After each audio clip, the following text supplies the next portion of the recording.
Have you ever spent hours preparing a garden and then spend the rest of the season fighting weeds? That has been us. That's been our dilemma this whole season.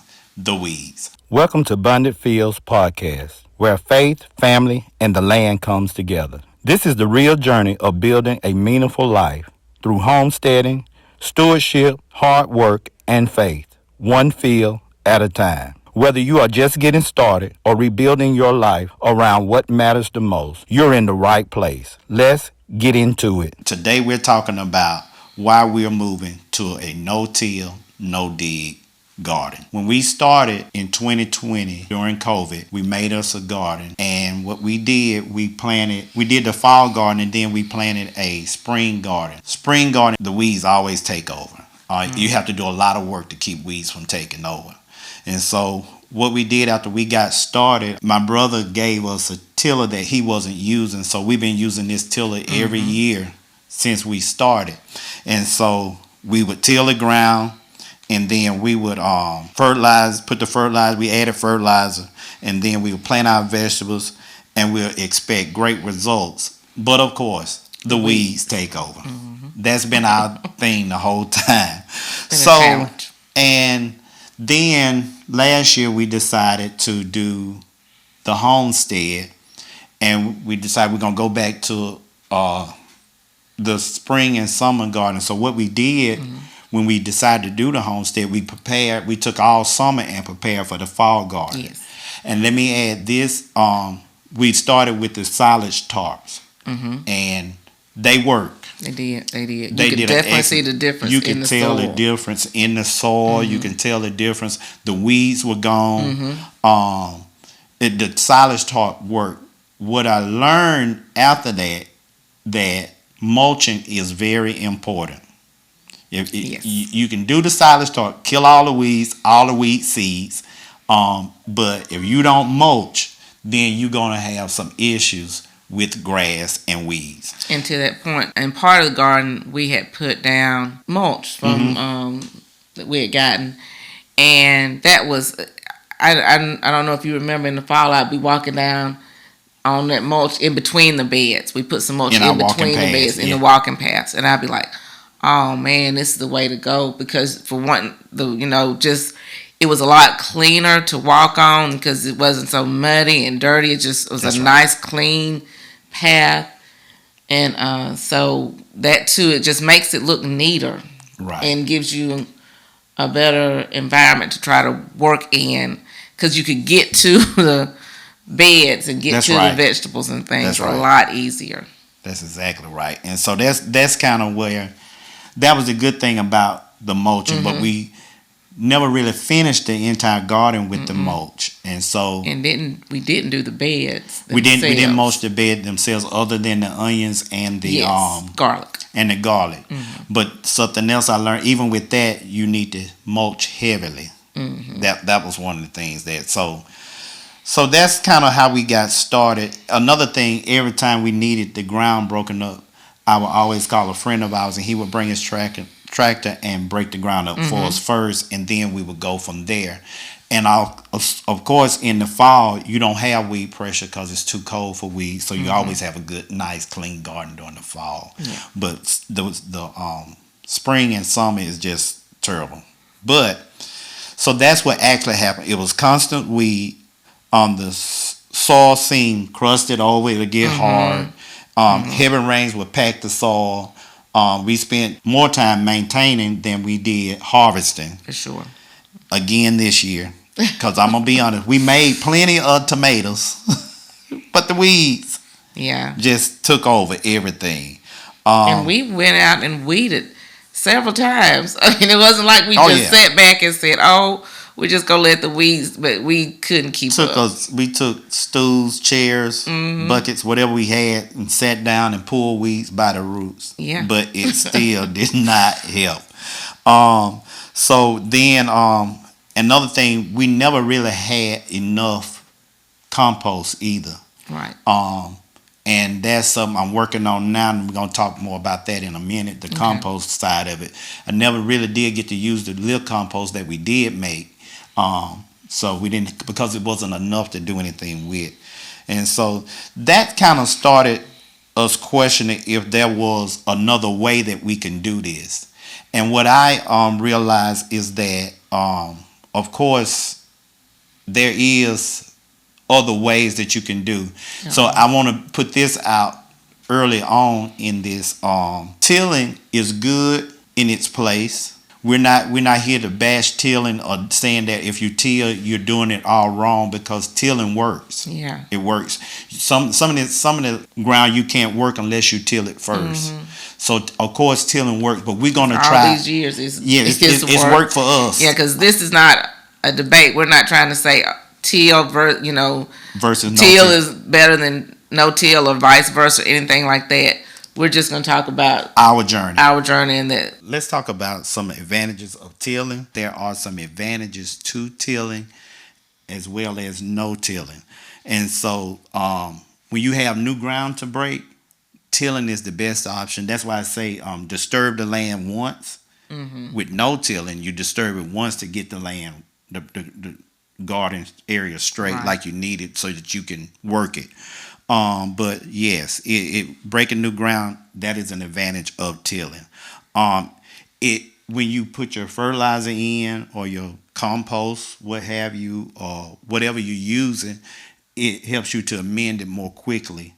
It mixes it with the soil, the current soil that's there.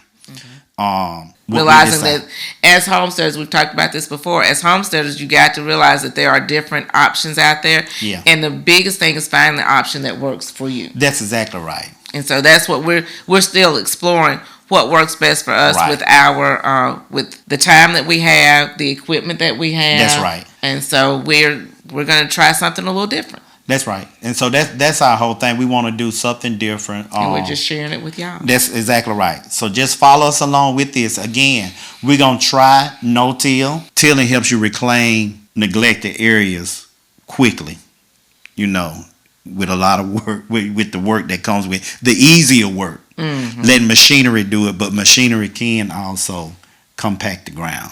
Okay. Yeah. And you get quicker results a lot of times from tilling. So that was one of the things we wanted to say about it, because like I said, we've done it all the time. So of course we believe in it. And again, we will probably may do it some more. We're not saying that we won't, but we are. Our goal is to move to no tilling. Once we get our no-till garden built, we'll be mimicking nature and the way God built things, made it. So what you'll notice is our grounds will never be uncovered. Even if we're not planting in a bed, we intend to plant a cover crop on that bed to keep it covered, even though there's no vegetables there for the time. So that's what no-till is. Like I said, you use the forest floor for an example. Nobody going in the forest or out in the woods and till up the ground. Right. The leaves fall. Worms, they do their job. Fungi work. So I guess the worms are the tillers. Yes, they're doing the tilling on all that. That's exactly how it works. And organic matter decomposes and soil gets richer every year. That's in the forest. So in our plan, what we intend to do with no tilling, and you'll see this in some of the videos, I'm not pulling the weeds anymore, unless they something real big and I need to get it out of the way. But for the most part, the grass and the small weeds, I will weed it and get it down level to the ground. And then what I do, I'm going to go back and put cardboard first over the top of the beds, and I'm going to wet the cardboard real good. And then I'm going to go behind that. We'll go behind that and add our compost to the top of the cardboard. And then we'll plant directly into the compost. And so that's how we're going to build these beds. And then on our edges and walking paths, we'll have pine chips or pine shavings that we'll put in the walking path to keep the grass out of there. So you're leaving the roots and the root systems in the ground. In the ground. With the cardboard and the compost intact, not tilling them up and breaking them apart. We won't till it. They'll be in the ground still. And so let me say this too: when you do this, a lot of times, and it's okay, And in my reading and research, what I found was disturb the land only once. And this is what Keaton was saying at the beginning, but for some reason we kept putting out the tiller.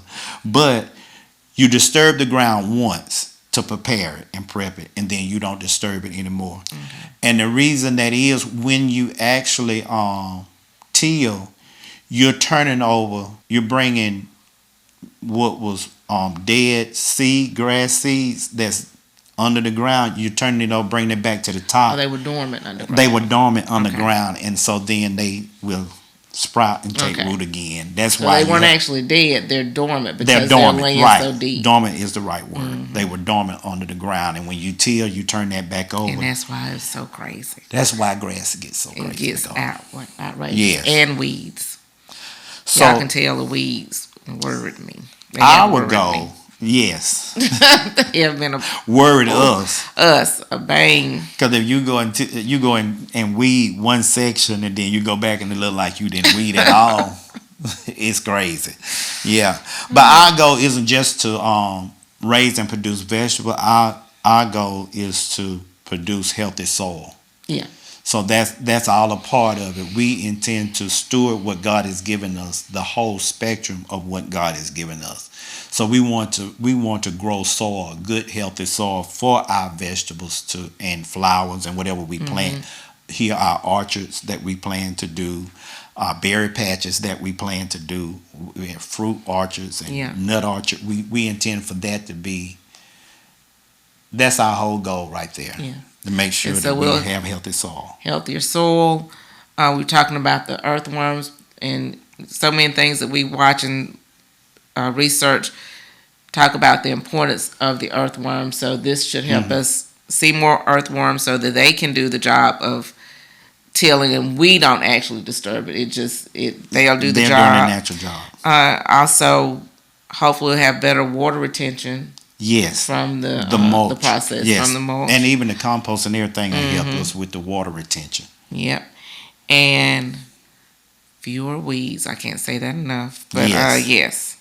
Less erosion. Not a whole lot of runoff because you keep the ground covered. Okay. And so the other thing, so Bow's not tilling, so we don't have to buy fuel for the tiller.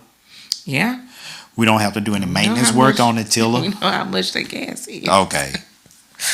So there's less time behind the tiller unless we decide to till again. So that's a plus. For sure. That's an advantage. So and let me say this too. We don't own a tractor. So we got to figure something out. Yeah. Yeah, and then we want to extend the garden hopefully one day soon.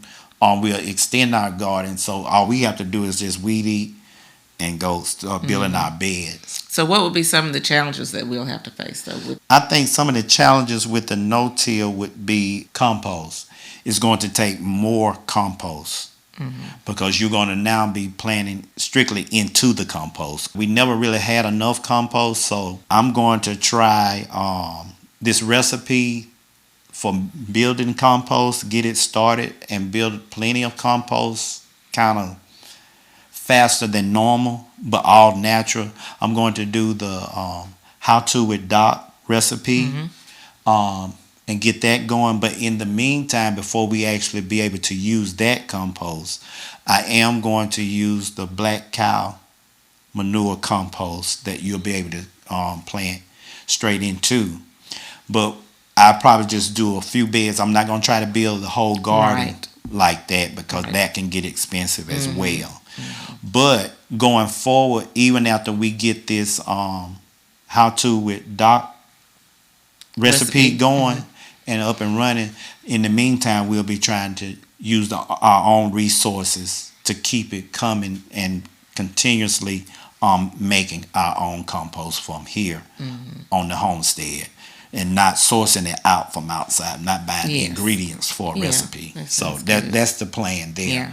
But I do want to get a jump on it by using that recipe. Patience, that's gonna be a thing. Patience is gonna be healthier soil. It isn't built in one season. It's built over years. So you just have to work at it until you get it. No-till, one of the other things, it takes plenty of mulch. Okay. And so I do have some plans for that. We're still waiting to have some of the trees removed, and hopefully I'll be able to have some of the trees removed on the property.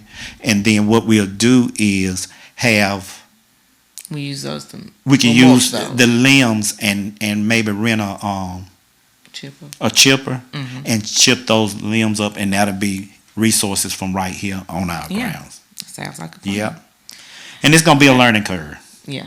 That's one of the biggest challenges. It's gonna be a learning curve. But it's going to be exciting to see if it will work. It'll be like a little experiment, a little science experiment that we'll see. And that's exactly what it's going to be, a science experiment. So that's our whole plan, is to convert the main garden to a no-till system. We're going to build our permanent beds like that using the cardboard and black cow compost. Yeah. Mm-hmm. And we do intend to eventually get to where we have enough resources here to build our own no-till system. That's right. Okay. Mm-hmm. And the wood chips. All right. We are continuously doing it. You saw this in the last podcast, the rotation of grazing with our chickens.